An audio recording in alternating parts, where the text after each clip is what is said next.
Olá a todos, bem-vindos às curtas de nutrição do Núcleo de Nutrição Acesso Pobres de Vila de Conde. Este projeto surgiu com o intuito de melhorar a literacia em nutrição e alimentação dos profissionais de saúde e utentes. Irão ser elaborados um conjunto de vídeos que irão abordar várias temáticas pertinentes ao nosso dia-a-dia. O vídeo de hoje irá abordar a intervenção da obesidade com um diferente olhar. A obesidade, mais além de uma simples prescrição. Revolucionário é todo aquele que quer mudar o mundo e tem coragem de começar por si mesmo. Como é que se faz a mudança? Já mudamos alguma coisa em nós? Foi fácil? Foi difícil? Que dificuldades enfrentamos? Para ensinar é preciso vivenciar. E é preciso pegar nessas aprendizagens que fizemos para nós mesmos, porque o processo de mudança implica vários obstáculos, e aplicar e transmitirmos isso também ao utente. Antes da ciência, é preciso ser um bom profissional, um bom comunicador. As características ideais de um profissional de saúde, que só se consegue isto cultivando o nosso bem-estar: baixa dependência de gratificação, reconhecimento, alta tolerância à frustração, capacidade de escuta, paciência, empatia e compaixão, compreensão, flexibilidade, otimismo, bom humor, muito importante no processo de aprendizagem, carisma e bem-estar. As características perigosas são narcisismo, uma necessidade extrema de controle, uma sensação de autossuficiente, ser amada a qualquer custo, timidez, apatia, distanciamento, regras morais inflexíveis, baixa autoestima, pessimismo, mau humor, inexperiência e burnout. Ter atenção que o burnout geralmente acontece nos bons profissionais de saúde e nos outros profissionais, e é causado pelas más condições dadas pela entidade empregadora. O burnout não é culpa do profissional de saúde, é culpa da entidade empregadora. Isso é a definição original do burnout. Sei que agora há várias formações a tentar prevenir o burnout do profissional de saúde e incutir a responsabilidade desse burnout do profissional. A responsabilidade principal é da entidade empregadora e da gestão. Atenção a isso. Ter também atenção que, quando temos a necessidade de ser amados a qualquer custo, quando começamos com apatia, distanciamento, uma baixa autoestima, um pessimismo, o nosso sentido de humor parece que desapareceu, isso tudo pode ser sinais de burnout.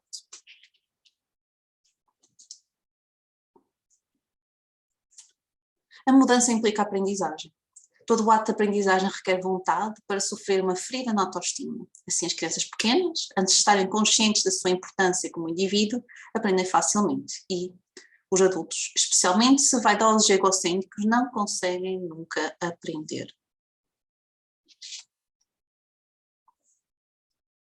Então, é essencial intervir precocemente.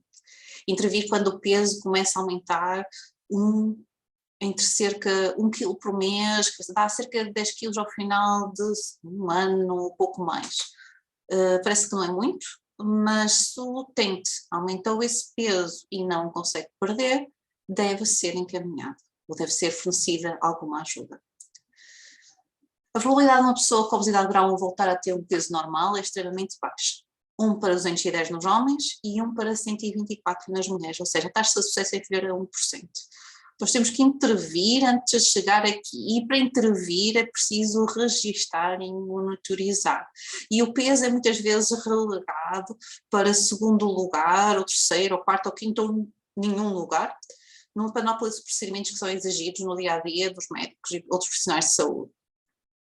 Mas eu ponho-vos a refletir: se a obesidade é a causa da maior parte das doenças crónicas que nossa população é atingida, a principal causa de morte, que é o AVC, é causado também por uma má alimentação, excesso de peso e obesidade.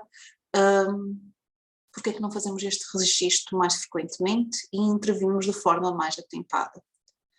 Para uma pessoa com uma obesidade mórbida, o sucesso é só 1 em 1290 para os homens e 1 em 677 para as mulheres.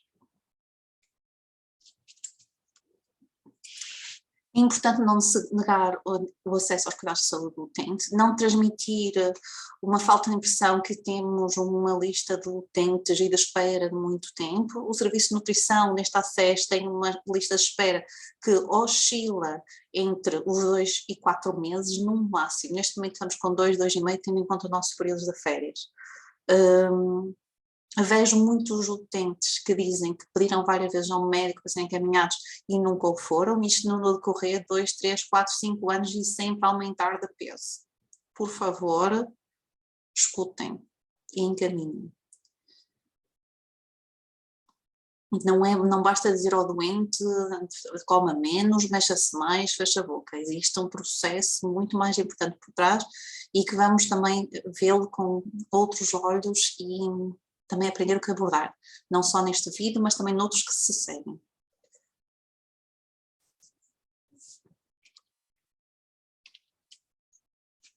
A probabilidade de atingir uma perda anual de 5% para utentes com obesidade mórbida é 1 em 8 para os homens e 1 em 7 para as mulheres. 50% dos utentes que perdem peso ganham novamente no espaço de 2 anos. Porquê? Porque deixam de ser acompanhados. A maior parte dos estudos é feito num espaço de 1 ano, 1 ano e meio, no máximo 2 anos, e a partir daí os seguimentos deixam de ser regulares ou deixam de existir de todo. A obesidade é uma doença crónica, necessita de um seguimento crónico. Tendo em conta a falta de recursos e a sua escassez, o que é que eu digo aos meus utentes depois da alta? Se aumentarem 4 quilos e não conseguirem perder, é para recorrer novamente à ajuda. Antes de aumentarem 10, ou 12, ou 13, ou 14, ou 15, ou 20, ou até 30 quilos, que muitas vezes acontece. É também terem em conta que isto acontece também após cirurgia bariátrica. Demora mais tempo, mais ou menos 5 anos, mas quando se vai ler os estudos, a maior parte da população desapareceu, mais de metade da população desapareceu, e mais de 30% dos que ficaram ganharam peso. Os que desapareceram não sabem o que aconteceu.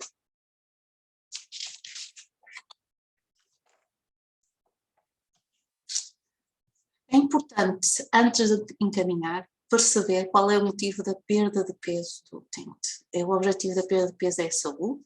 É a aparência? O que é que o leva a mudar? O que é que levou a despertar o interesse neste momento e não o fez anteriormente? É preciso ter em conta que os participantes que estão menos motivados, a perda de peso é apenas 5%.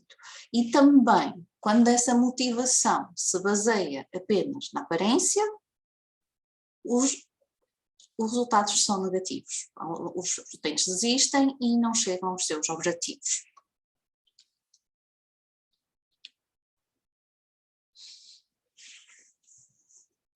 O que é preciso para a adesão terapêutica? O que é que influencia? Não chega a assustarmos sobre a doença, não chega a ter medo.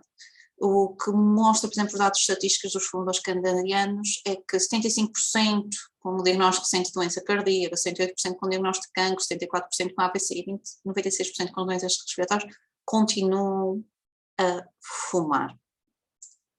A mudança requer motivação. Essa motivação muitas vezes é criada por fatores emocionais, relacionados connosco mesmos, quer pelos outros, e também um certo capacidade de amor próprio e autoestima e cultivação da qualidade de vida, que isso é muito raro na nossa sociedade. Ou seja, querer ter saúde, querer ter qualidade de vida, geralmente não é o objetivo principal das pessoas. Elas até podem achar que sim, mas não é. E explorem essa dicotomia entre o querer e fazer, porque para ter é preciso cultivar. Se queremos que a semente cresça, temos que tratar a terra, temos que adubar, temos que regar e temos que dar tempo ao tempo. E temos que colocar a semente em condições ideais de luminosidade e umidade, senão não nasce nada. E isto é o processo de mudança. Requer tempo, requer atenção e requer persistência. Estima-se que nos países desenvolvidos a adesão a qualquer tipo de terapêutica de longo curso é cerca de 50%, e ainda menos nos países em vias de desenvolvimento.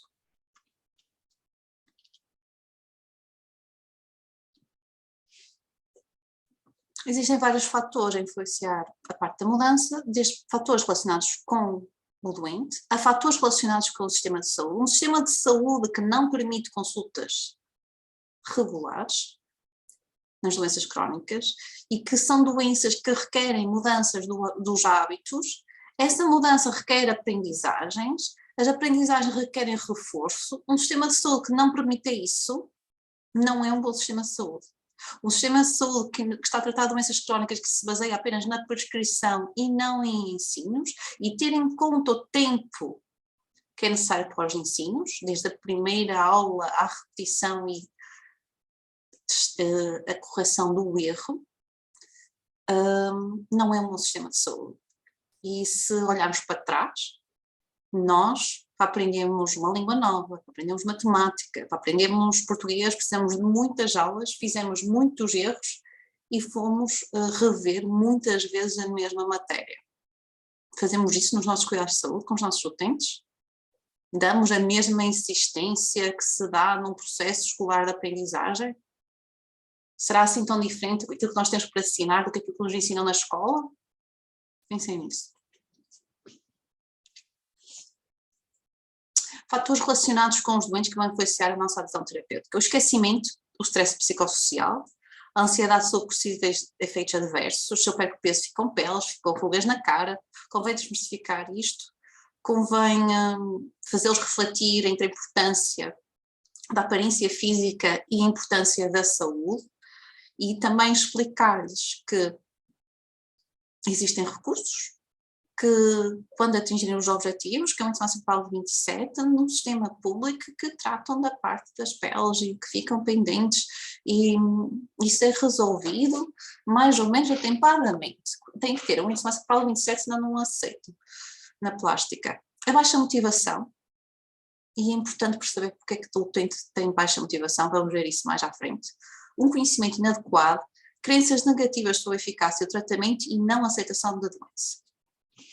Eu punha aqui também as capacidades cognitivas. Mais fatores relacionados com os doentes, falta de percepção dos riscos para a saúde, baixas expectativas sobre o tratamento, acham que o impacto da perda de peso na saúde é mínima, compreensão deficiente das instruções, faltas às consultas, sentimentos negativos e de falta de esperança, frustração com os profissionais de saúde, complexidade do tratamento.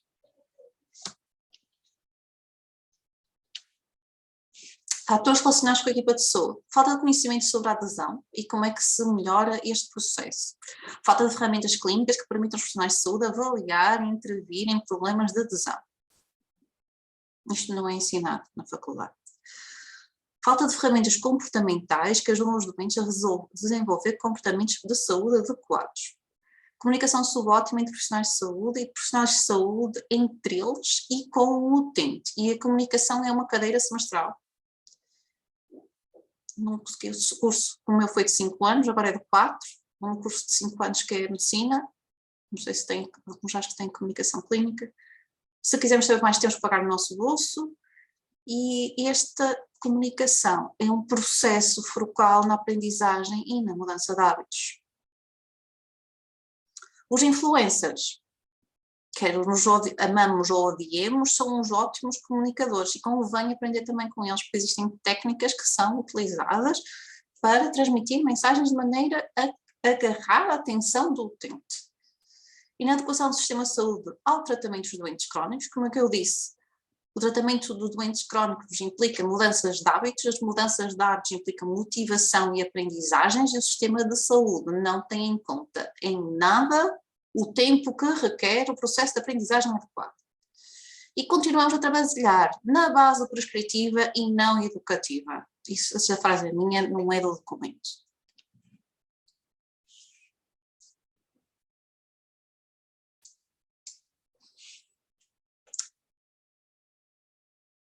que é que se espera do profissional de saúde? Ser capaz de educar o doente, ter ferramentas comportamentais, pode-se fornecer recompensas, atenção suficiente, suporte social e follow-up telefónico que melhora a adesão terapêutica. Por parte do doente, o que é que melhora a adesão terapêutica? A automonitorização, a definição de objetivos, o controle do estímulo, o treino de comportamentos, o autofeedback, a aquisição de novos comportamentos, o compromisso consigo e com o profissional de saúde, o suporte social. Se o utente for rodeado de uma família que tem maus hábitos alimentares e para eles a importância da saúde é zero e de mudar a alimentação é zero, a capacidade do utente aplicar estratégias para a mudança vai ser completamente minada. Não vai conseguir ter nenhum reforço positivo das pessoas que lhe estão mais queridas e mais chegadas. Ou seja, vai ser logo um penedo à sua frente que vai dificultar muito o processo de mudança. E é importante prevenir o relapso, tal como eu disse lá, aqueles 4 quilos, é importante intervir atempadamente.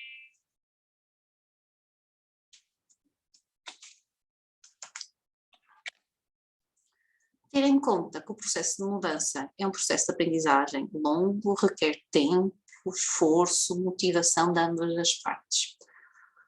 Outros fatores que aumentam a adesão. A maior adesão nos estudos em que existiu apoio a nível social, como sistema de pares, família e amigos. Maiores nas lesões inferiores a 12 meses, comparadamente a 12 meses. Porquê? Na maior parte destas intervenções, passados 6 meses, as consultas deixam de ser mensais ou semanais para serem de 2 em 2 meses ou de 6 em 6 meses. Se a pessoa perde esse tipo de seguimento, o mais provável é que o comportamento não se mude tão facilmente ou então que retorne para os hábitos anteriores, porque não existe reforço da mudança. O que está provado é que quanto mais frequente forem as consultas e maior a duração, maior vai ser a adesão. Não são eficazes consultas com duração inferior a 30 minutos e o ideal é 1 hora. Estamos a falar de comportamentos e aprendizagem, lembrem-se disso.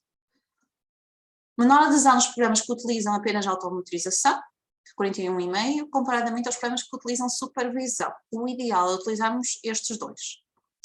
Maior adesão a intervenções dietéticas que intervenções que utilizam apenas o exercício físico ou autossupervisão. A importância do feedback do profissional de saúde aqui. Maior adesão em programas de intervenção dietética, atividade física e automonização, em que a atividade é supervisionada, comparadamente com os programas em que a atividade não é supervisionada. Então, o que é preciso para dar ao nosso utente saúde e para ele querer saúde? Sim, porque é preciso ter determinadas condições para ter saúde. É preciso de estatuto social e rendimento, redes de suporte social, educação e literacia, emprego e condições de trabalho, ambiente social, ambiente físico, práticas pessoais de saúde, desenvolvimento infantil saudável, carga genética e biológica, serviços de saúde, género e cultura. Com estes fatores, temos que pensar, será que o nosso utente tem capacidade de aprendizagem? Será que a situação social em que ele está não vai incapacitar a aquisição de novas aprendizagens?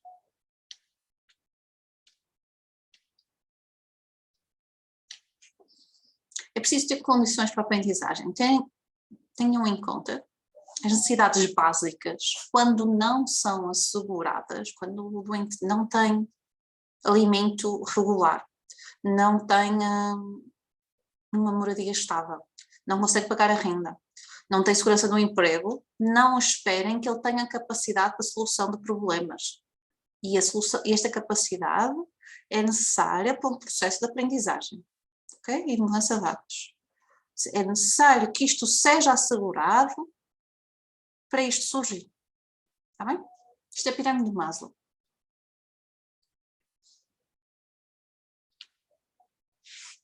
A aprendizagem é um processo que tem 4 fases. É uma fase em que não sei o que não sei, não sei o quanto sei, e depois eu sei que é a competência e consciência, e sei que não sei.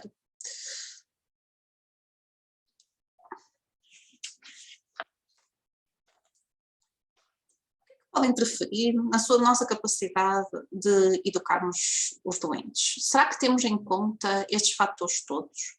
O que é que tem implicação no processo de adesão terapêutica?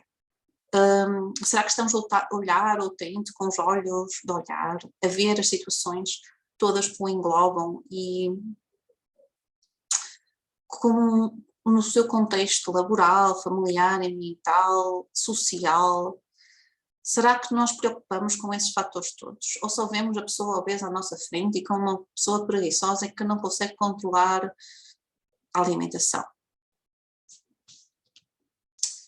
Então, existem vários estigmas e estereótipos e isto vai completamente destruir a nossa capacidade de ensinar, vai destruir a nossa capacidade de compaixão e de perceber o utente como um todo. Vários estudos mostram que os médicos veem os obesos como pessoas preguiçosas, que não têm autocontrolo e com falta de força de vontade. Sem inteligência, que não são bem-sucedidos, que não aderem e desonestos. Se vamos com uma visão destas para atender um utente, isto é péssimo. Isto aumenta o nosso cansaço, aumenta a raiva, aumenta a frustração. É preciso perceber que a preguiça tem uma causa, a falta de autocontrole também, e a falta da vontade também. Se tem problemas cognitivos, a culpa não é do utente, não é bem sucedido, isto tem outras causas. Se não adere, tem que se ver o que é que se passa, quais são os obstáculos que ele tem na vida. E se é desonesto, o que é que está a acontecer? É uma patologia do nível psiquiátrico? É a capacidade de percepção do utente que está alterada? Eu posso vos dar um exemplo com os registros alimentares que eu costumo pedir aos meus utentes.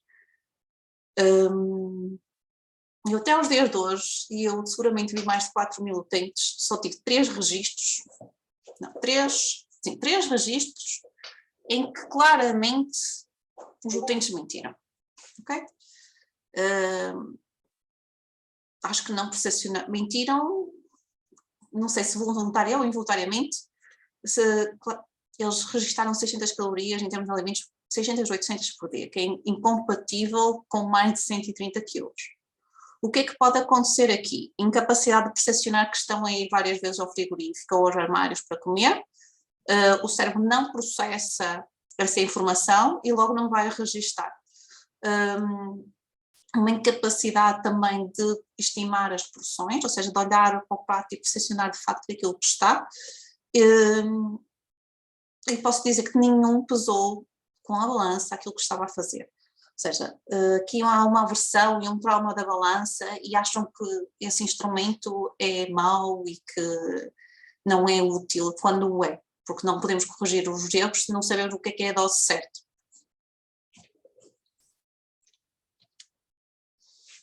Isto não acontece apenas com os médicos, ok? Nem com os enfermeiros, nem com os profissionais de saúde. Acontece também com os nutricionistas. Por exemplo, o estudo observacional com 300 nutricionistas brasileiras foi encontrada uma forte estigmatização e preconceito com o indivíduo com obesidade, atribuindo as características de guloso, não atraente, desajeitado, sem determinação e preguiçoso. 42% deles que o utente era preguiçoso.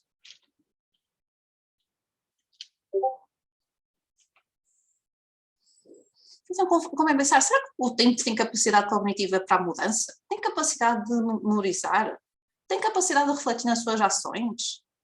Não se esqueçam que um comportamento pode ser alimentado pela estrutura neuronal do indivíduo. O utente não quer ou não tem capacidade de querer? Existe alguma doença psiquiátrica que não foi diagnosticada? Existe algum problema de atenção? Okay?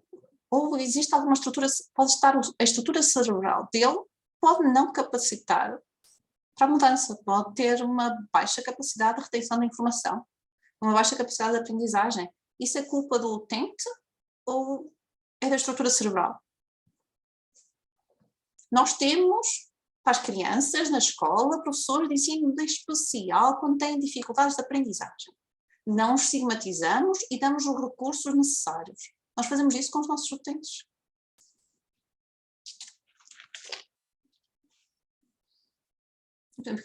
Aqui só para dar um olhar sobre o impacto das doenças psiquiátricas na parte alimentar e cognição e aprendizagem. Por exemplo, um stress crónico altera o padrão de sono, isto vai aumentar o apetite, leva a maus hábitos alimentares, leva a uma diminuição da atenção, da capacidade de aprendizagem e memória e alterações da memória de curto prazo, ou seja, nós estamos a transmitir a informação e a pessoa não está a reter nada.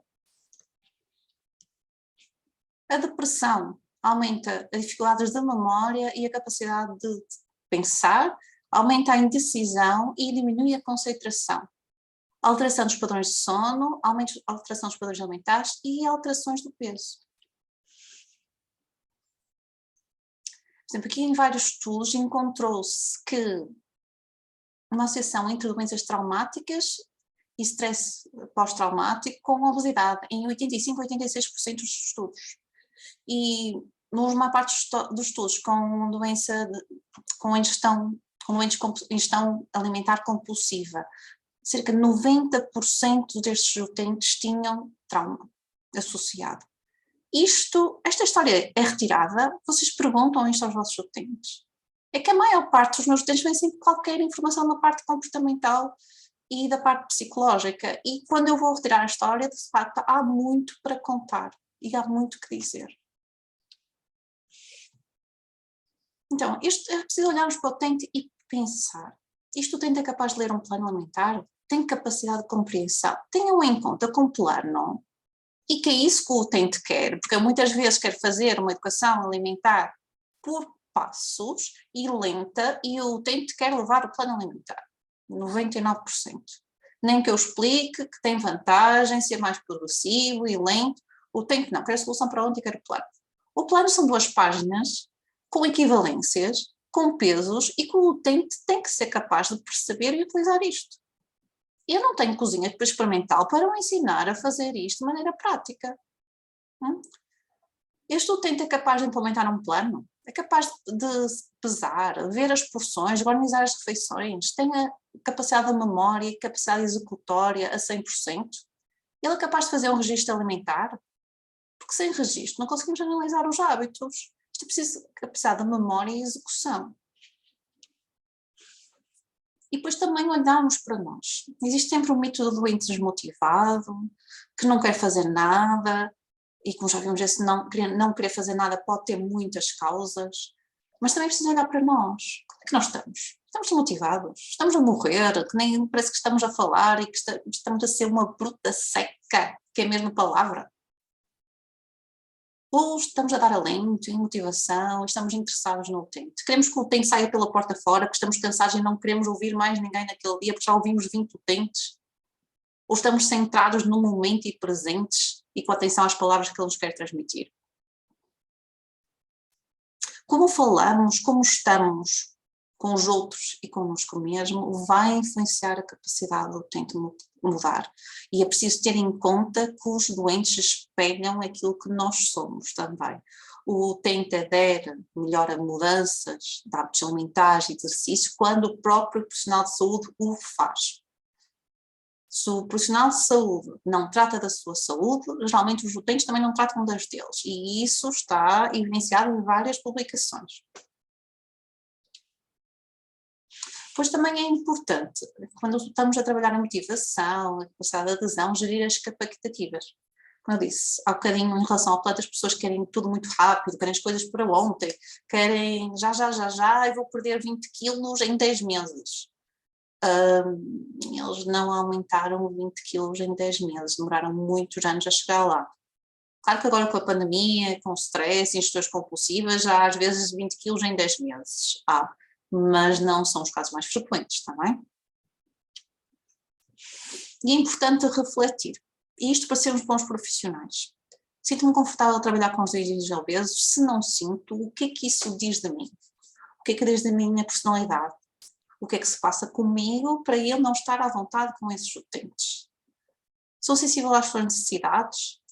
Tenho estereótipos em relação a esses doentes? Perante as pessoas com excesso de peso ou obesidade, faço julgamentos baseados no peso, como personalidade, inteligência, sucesso, ou nos outros comportamentos de estilo de vida. Dou feedback de maneira empática aos doentes obesos. Encorajo os utentes talvez a celebrar o sucesso das modificações comportamentais que promovam a saúde, mesmo que não ocorra perda de peso. Perdão. Então, nós precisamos de reconhecer o valor inerente a todos os seres humanos, eliminar o viés e estereótipos, falar com as pessoas e não para as pessoas, parar, escutar, estar no momento, estar a ouvir o que a pessoa está a dizer, praticar empatia, capacitar as pessoas para a mudança, criar um ambiente de confiança, tratar os utentes com respeito, não descurar o nosso autocuidado e prevenir o trauma vicariante, que é muito importante. Alimentar é mais que escolher o alimento e fazer com que uma pessoa coma. Comer e alimentar reflete as histórias das pessoas, a sua relação consigo, com mesmas e com os outros. É acerca da relação de conexão com o nosso corpo e com a vida. Obrigada e vemos numa próxima.